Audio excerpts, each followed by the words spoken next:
Dear brothers and sisters, I'd like to share with you the final word of Christ on the cross. This is taken from Luke chapter 23, verse 46. Jesus cried out with a loud voice, "Father, into your hands I commit my spirit." When he had said this, he breathed his last. Two things I want to share from this verse. Number one, that the word "I commit my spirit" is an active verb in the Greek version.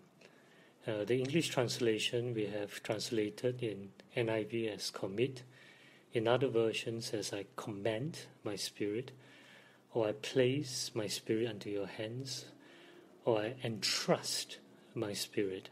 These are all very active verbs. This tells us that what Bible is trying to tell us is that Jesus did this willingly, actively. It's not as a result of the tool of crucifixion that he finally died, but he actively gave his life up. We know from John chapter 10, verse 18. Let me read this to you. Jesus makes this very clear. He says that no one takes it from me, my life from me, but I lay down on my own accord. I have the authority to lay it down and the authority to take it up again.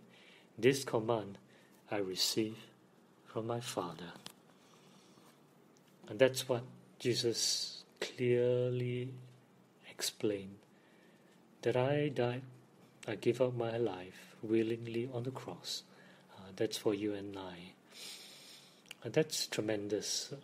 God is fully God and yet also fully human. And he made this act of self-sacrifice in order that we can return to God. And it also tells a lot about his mission on earth, and this mission is primarily a mission of love. The second one is about Christ's word says, "Unto you, my Father, I commit my life." So there is an objective, a target. It's not that I expired and then that's it, but I'm actually living my life, committing my spirit unto God's hand. And Jesus actually here is quoting directly from Psalms 31, the Psalms of David. And Psalms 31 actually is the Psalms of David for prayer of protection and refuge. So he prays things like, God, you be my rock. God, you be my refuge. In times of trouble, and please save me. And I commend my spirit unto your hand. You see, David entrusts himself unto God, even his life.